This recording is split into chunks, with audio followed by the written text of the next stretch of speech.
Jovi walking out is not even the most disturbing part of this fight. The disturbing part is that his suitcase was already packed. Think about what that means for Yara. She believes she is watching another argument spiral out of control. Jovi gets quiet, walks toward the bedroom, comes back carrying luggage, and suddenly this does not look spontaneous anymore. This looks prepared. And once Yara notices that every normal moment they shared before this fight becomes suspicious. When did he pack it? How long had he been thinking about leaving?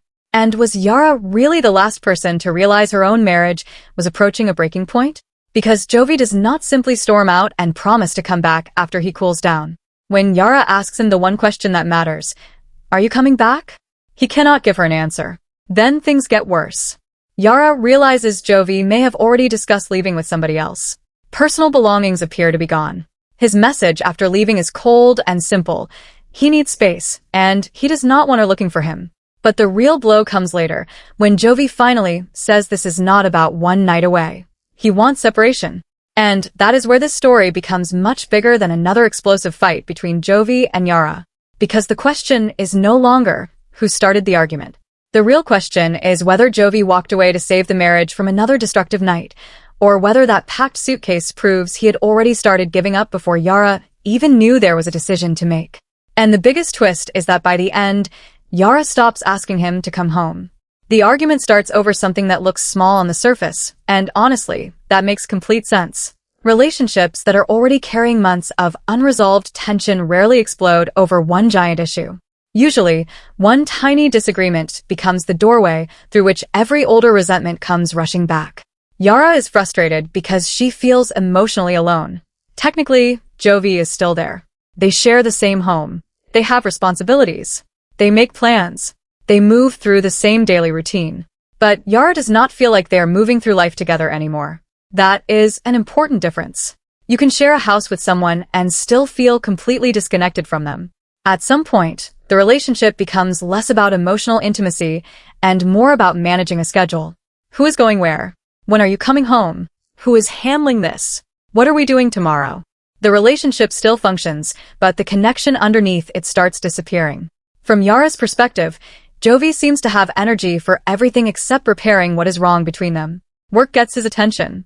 Friends get his attention. Anything outside the relationship seems easier than sitting down and dealing with the uncomfortable questions inside it. But Jovi sees the situation differently. He feels like every decision becomes another accusation. If he works too much, Yara feels abandoned. If he spends time away, she feels ignored. If he comes home, the tension follows him there too. And that creates one of the most dangerous feelings inside a marriage. The belief that nothing you do can produce a good outcome. Because once somebody starts believing, no matter what I do, I am going to be wrong, they often stop trying to solve the problem. They start trying to escape the conversation. That is why one sentence from Yara changes the entire mood. She tells him, "You already act like you don't want to be married." And Jovi does not immediately fight back. He goes quiet. That silence matters. If Yara had completely misunderstood him, this would have been the perfect moment for Jovi to say so. He could have told her she was being unfair. He could have said he was frustrated but still committed. He could have reassured her that leaving the marriage was not what he wanted. Instead, there's a pause. And sometimes the scariest response in a relationship is no response at all.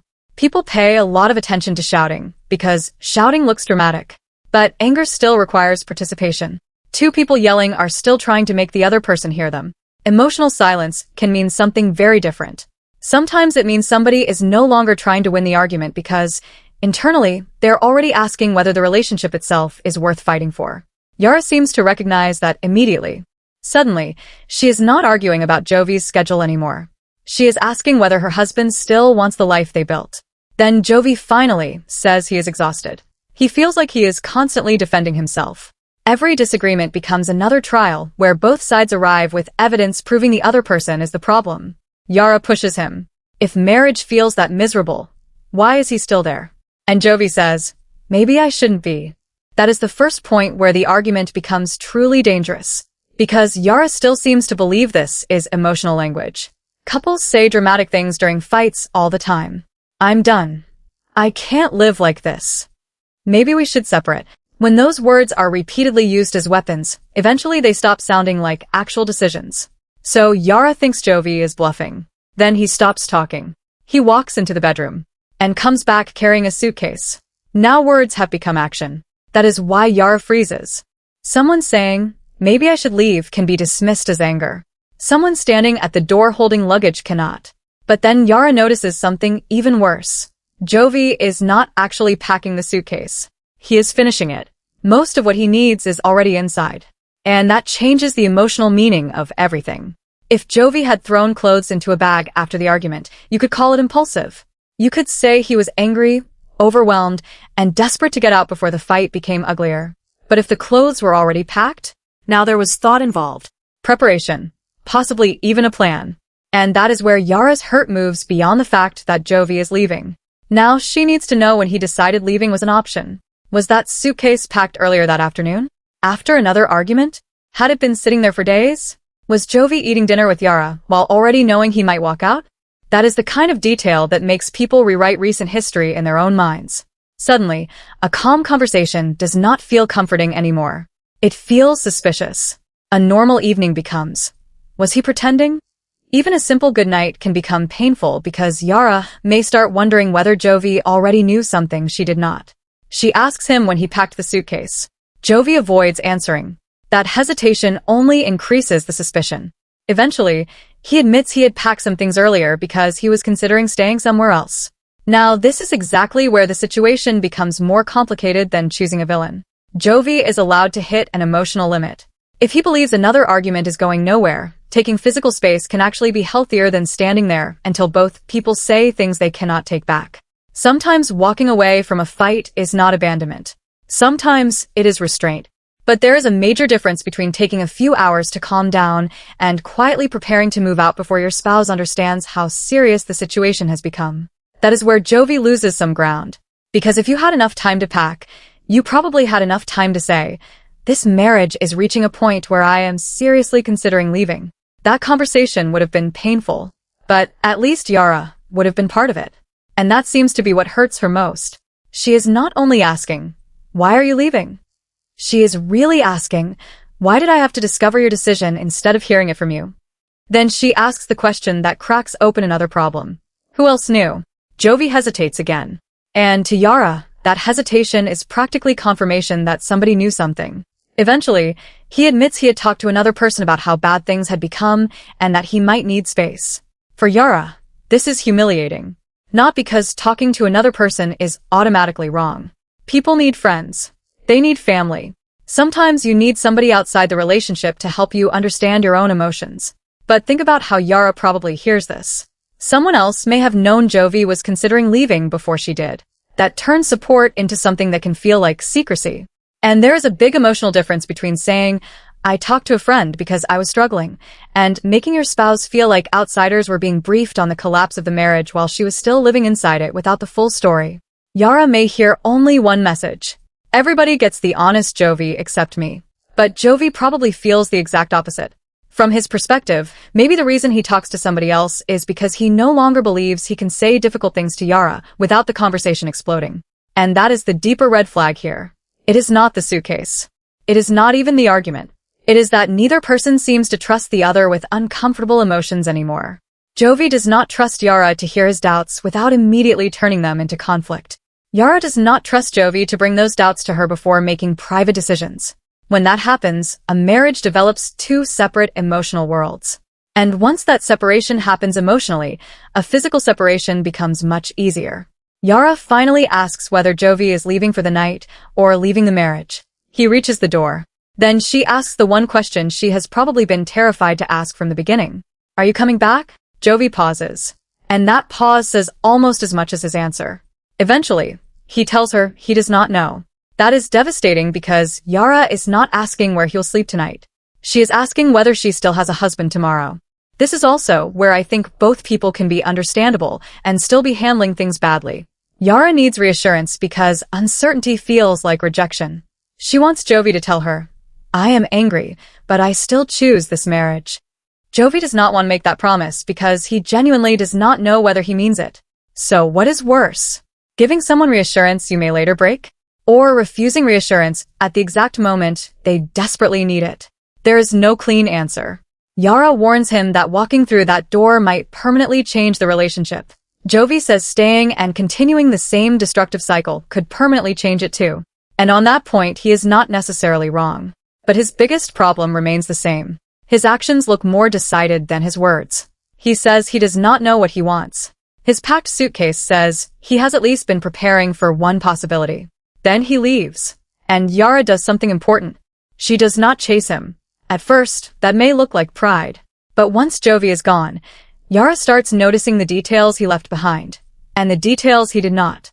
Some personal belongings appear to be missing. Things that suggest more than one night away. Work items. Electronics. Possibly documents that would matter if somebody expected to be gone longer. Suddenly, the suitcase does not look like the whole plan. It looks like part of one. This is why objects can sometimes tell the story more clearly than people do. Jovi keeps saying he needs space. But how much space was he preparing for? One evening? A weekend? A week? Or has he already pictured a version of his life where he does not return immediately? Yara calls him. No answer. She sends a message. Still nothing. And silence is the worst possible thing for somebody who already feels abandoned, because silence lets fear fill in every missing detail. Now Yara can imagine anything. A hotel. A friend's house.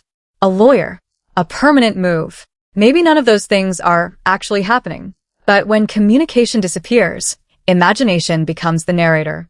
Finally, Jovi sends a short message. I need space. Please don't come looking for me tonight. That message probably feels reasonable to Jovi. To Yara, it probably feels ice cold. And this is where their entire dynamic becomes painfully obvious. Yara experiences distance as rejection. Jovi experiences distance as relief. When Yara feels insecure, she reaches harder. More questions. More reassurance. More communication. She wants the problem resolved now. Jovi responds to pressure by pulling away. He becomes quieter. He delays the conversation. He wants physical or emotional space. So the more Yara reaches, the farther Jovi moves. And the farther Jovi moves, the more desperately Yara reaches. That pattern keeps proving both of their fears. Yara thinks, see? He is leaving because he does not care. Jovi thinks, see? I cannot breathe because nothing I say is enough. Neither one needs to be intentionally manipulative for that cycle to become destructive. And if this fictional storyline played out on television, I think viewers would split right down the middle. Some viewers would probably say Jovi was emotionally checked out long before the argument, and the packed suitcase proves it. Others would likely say Yara's demand for immediate answers makes Jovi feel trapped, and leaving was the only way he could stop the fight from getting worse. Because this is a fictional scenario, there is no real fan reaction to this exact event. But those would probably be the two strongest interpretations. And both can contain some truth. Jovi can genuinely need space while also handling that need badly. Yara can genuinely deserve answers while also pushing for those answers at a moment when neither person is capable of having a productive conversation. A boundary is not automatically healthy just because you call it a boundary. How you communicate it matters. And an ultimatum is not automatically manipulation either. Sometimes an ultimatum appears after somebody has spent too long living in uncertainty. That is exactly where Yara reaches her limit. She tells Jovi she will respect his need for space tonight. But she will not stay in a marriage where one person can disappear and leave the other guessing whether the relationship still exists. That is Yara trying to take back some control. All night, Jovi has controlled the timeline. He packed. He left. He decided when to answer. He decided how much information Yara received. Now Yara is saying, if the marriage is ending, I am not going to sit here waiting for you to announce it whenever you are ready. Then Jovi finally calls. And strangely, the quieter conversation feels more serious than the argument. He tells Yara he loves her. But he does not know whether love is enough anymore. And that may be the most important line in this entire fictional story. People love to talk about love as if love automatically saves relationships. It does not. Love does not replace trust. Love does not replace communication. Love does not magically repair resentment. Two people can genuinely care about each other and still build a relationship that makes both of them miserable. And if every disagreement becomes a threat, every request for space becomes abandonment, and every insecurity becomes evidence of betrayal, eventually love is forced to carry more weight than it can handle. Then Jovi finally says the word Yara has been afraid of. Separation. Not one night. Not a weekend to cool down. A real separation. Now, every earlier detail changes meaning again. The suitcase. Talking to someone else. The missing belongings. His inability to promise he would return. What looked like separate clues suddenly form one picture. This was building before the argument. That does not necessarily mean Jovi had permanently decided to end the marriage. But it does mean the fight was not the beginning of the crisis. It exposed a crisis that was already there. And that is something viewers sometimes miss with reality relationships. We focus on the explosive moment because that is what looks dramatic on screen. But marriages rarely fall apart during the fight everybody remembers. They weaken during the conversations that never happen, the apologies that solve nothing, the resentment nobody admits, the nights where both people stop arguing because they are too tired to care. The suitcase is not the cause. It is the receipt. And now Yara has one final question. Does Jovi want separation so they can eventually find their way back to each other? Or does he want separation because he needs to discover whether he is happier without the marriage? Those are very different things. One is distance with reconciliation still somewhere in the picture. The other is an emotional exit where separation simply makes the breakup easier to accept. So Yara asks him directly, "Do you still want to be my husband?" Jovi cannot give her the answer she wants. He says he does not want to make a permanent decision while angry. But he also refuses to promise reconciliation just to calm her down. And Yara finally realizes something. His uncertainty is information too. For the first time, she stops begging him to come home. That is the real twist. Until this point, Jovi has been the one holding all the power. He decides whether he leaves. He decides how much space he needs. He decides whether he wants to come back. But separation does not work that way. The moment Jovi leaves to decide whether he still wants the marriage, Yara gets the exact same opportunity. Maybe Jovi comes back after a few days and realizes he misses everything he walked away from. But what if Yara spends those same days realizing how exhausting it has become to constantly fear that her husband could leave? What if Jovi believes the door will still be open when he finally makes his decision, and Yara has already made hers? That is where the balance shifts completely. Jovi leaves believing he controls whether the marriage continues. Yara realizes she has a vote too. And even if they reconcile, this fight does not disappear. That packed suitcase becomes a symbol. The next time Jovi gets quiet, Yara may wonder whether another bag is already waiting somewhere. The next time Yara pushes for answers, Jovi may remember why he felt he had to escape in the first place. Without real changes, they do not restart the marriage. They restart the same cycle. That is why an apology alone would never fix this. They would need new rules for conflict. No casually threatening the marriage during fights. No privately preparing an exit while pretending everything is normal. No demanding an immediate answer from somebody who is too emotionally overwhelmed to give one, honestly. And no disappearing without explaining when the conversation will continue. Otherwise, the next argument begins exactly where this one ended. And if Jovi never comes back, then maybe the uncomfortable truth is that the separation happened emotionally long before either one of them used the word. They were already living together while protecting separate versions of themselves. Jovi walks away believing he has time to decide whether he wants Yara back. Yara is beginning to wonder whether she would even take him back.